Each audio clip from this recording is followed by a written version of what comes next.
Taigi, laba diena visiems. Šiandien turime 80 užsiėmimą.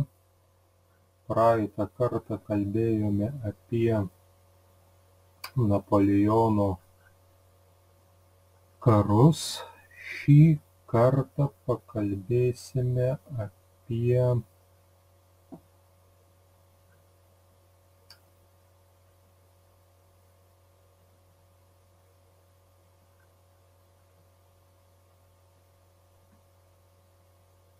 Lietuvą Rusijos imperijoje 1795–1814 metais. Pirmiausia, apie carizmo politiką Lietuvoje. Taigi, Rusijos vidaus ir užsienio politika lėmė siekį sustiprinti imperijos galią ir įtaką. Jekaterina II užimtose Lenkijos Lietuvos žemėse siekė užtikrinti kabutėse ramybę ir stabilumą, o gyventojus paversti paklusniais Rusijos imperijos pavaldiniais. Visus valdžios postus naujai sudarytose gubernijose užėmė iš Peterburgo atsiųsti žmonės, tačiau apskrityse buvo palikti bajorų seimeliai, kurie iš savųjų rinko apskrities valdžią ir teisėjus. Rinkimų teisės buvo susiaurintos. Rinkti galėjo tik tie bajorai, kurie turėjo ne mažiau kaip 10 baudžiauninkų vyrų. Pasikeitė miestų valdymas. Dauguma miestų buvo priskirti prie miestelių. Jie neteko savivaldos teisių. Dvaro savininkas būdavo ir miestelio šeimininkas. Didieji miestai, tai yra gubernijų ir apskričių centrai, gavo savivaldos teisės. Reikšmingas gubernijų ir apskričių miestų gyventojų sluoksnis buvo pirkliai. Valstiečiai liko baudžiauninkais. Juos valdė vietos dvarininkas. Buvo pakeisti tik mokesčiai ir įvesta rekrūtų prievolė. Rusų valdžia perėmė LDK valstybines žemes, uždraudė arba apribojo naudotis aktyviausių sukilėlių valdomis. Nemažai šių žemių buvo išdalyta rusams, daugiausia Jekaterinos II favoritams. Dalis buvusio valstybės turto teko ir vietiniams dvarininkams. Taip buvo siekiama sudaryti dvarininkijos sluoksnį, patikimą caro valdžios atramą.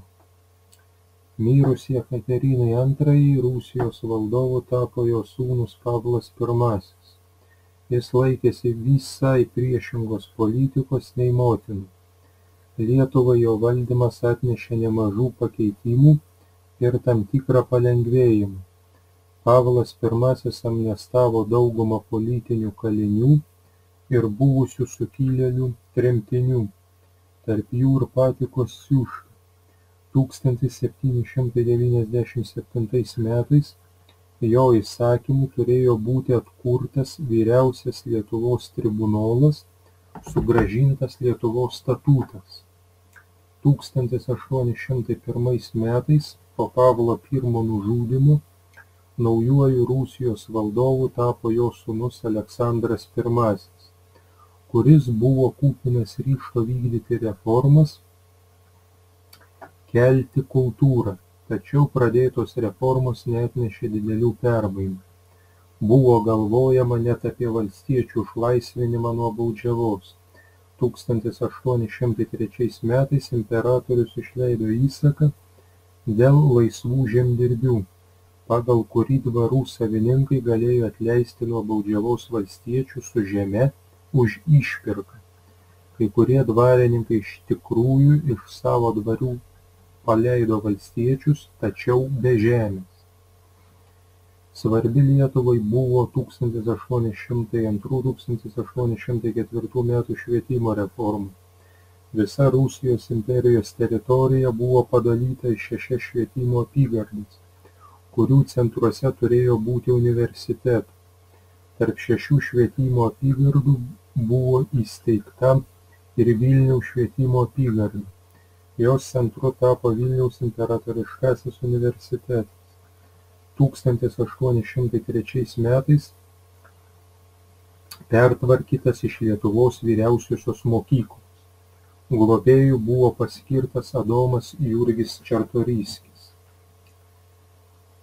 Apie bandymus atkurti Lietuvos didžiąją kunigaikštystę.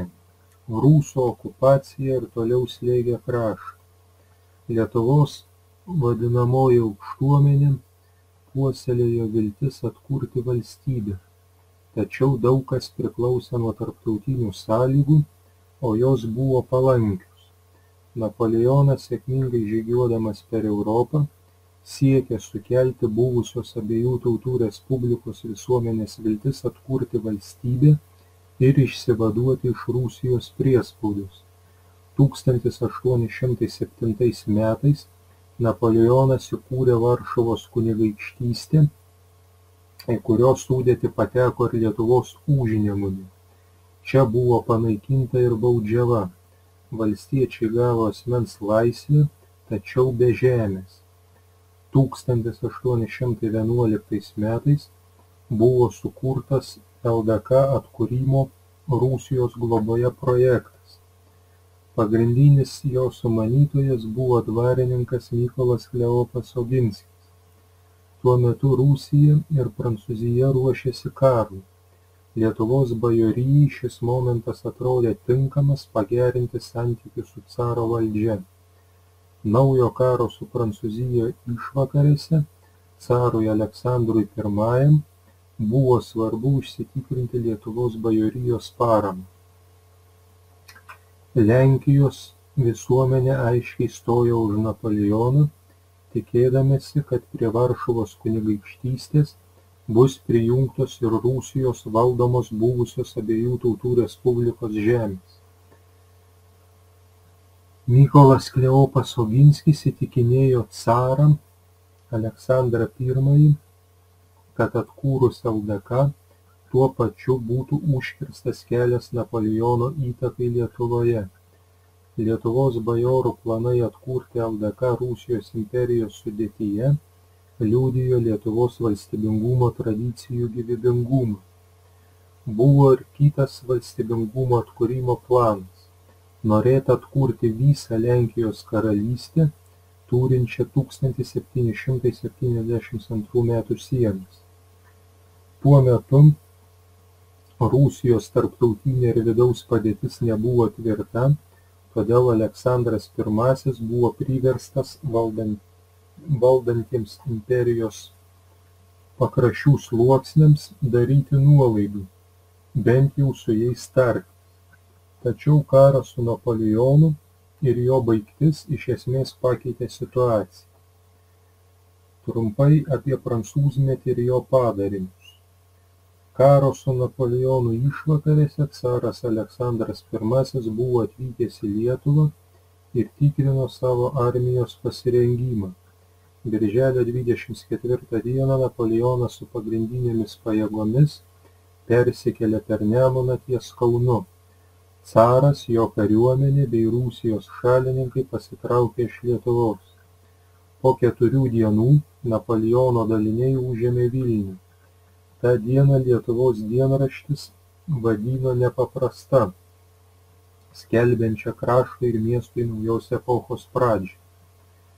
Lietuvoje Napoleonas įkūrė laikinąją Lietuvos didžiosios kunigaikštystės vyriausybę, tai yra komisiją. Lietuvos visuomenę Napoleonas sutiko palankiai. Dalis bajorų siekė atkurti Napoleono globojamą LDK. Tačiau imperatoriui buvo svarbiausia papildyti armiją naujais kareiviais bei aprūpinti ją maistu. Laikinoji Lietuvos valdžia apsiėmė suformuoti 4 pėstininkų ir 5 raitelių pulkus. Napoleonas abejingai žiūrėjo į Lietuvos ateitį ir viltys atgaivinti LDK greitai ėmė gesti. Napoleono kariuomenė negailestingai plėšė kraštą. Besitraukianti prancūzų kariuomenė, bado ir didelių šalčių vejama, gruodžio mėnesį pasiekė Vilnių, kuriame išsilaikė tik 2 dienas. Be tvarkos bėganti armija net nepajėgė pasinaudoti Vilniuje sukauptais ištekliais. Gruodžio 11-ąją į Vilnių įžengė Rusijos kariuomenė vadovaujama Michailo Kutuzovo, kuris prieš karą 2 kartus buvo Lietuvos generalgubernatoriumi. Į Vilnių atvykęs caras Aleksandras I pasirašė manifestą skelbiantį karo su Napoleonu pabaigą. Pasitraukus Napoleono armijai, Lietuvoje buvo grąžinta caro valdžia. Nepaisant paskelbtos amnestijos, pradėta persekioti Napoleono šalininkus. Nepabėgę į užsienį buvo išsiųsti į Rusiją, kai kuriems buvo iškeltos bylos, atimti dvarai. Per karą ir vadinamą prancūzmetį kraštas neteko daug žmonių, teliko trečdalis gyvulių, sunaikinta pusė pasėlių ploto, sudegė daug pastatų. Atkurti ūkį prireikė daug lėšų ir laiko. Klausimai ir užduotys. 1. Trumpai papasakokite apie carizmo politiką Lietuvoje. Apibūdinkite naują Lietuvos valdymą ir palyginkite su ankstesne krašto padėtimi. Pasakokite ir apibūdinkite remdamiesi pateiktą medžiagą ir žiniomis. 2. Trumpai papasakokite apie bandymus atkurti LDK.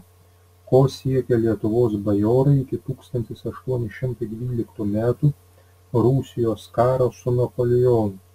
Pasakokite ir atsakykite remdamiesi pateiktą medžiagą ir žiniomis. 3. Trumpai papasakokite apie prancūzmetį ir jo padarinius. Kaip pasikeitė Lietuvos bajorijos pozicija Napoleonui užėmus Lietuvą. Kodėl dauguma Lietuvos gyventojų buvo nepatenkinti Napoleono valdžia. Pasakokite ir atsakykite remdamiesi pateiktą medžiagą ir žiniomis.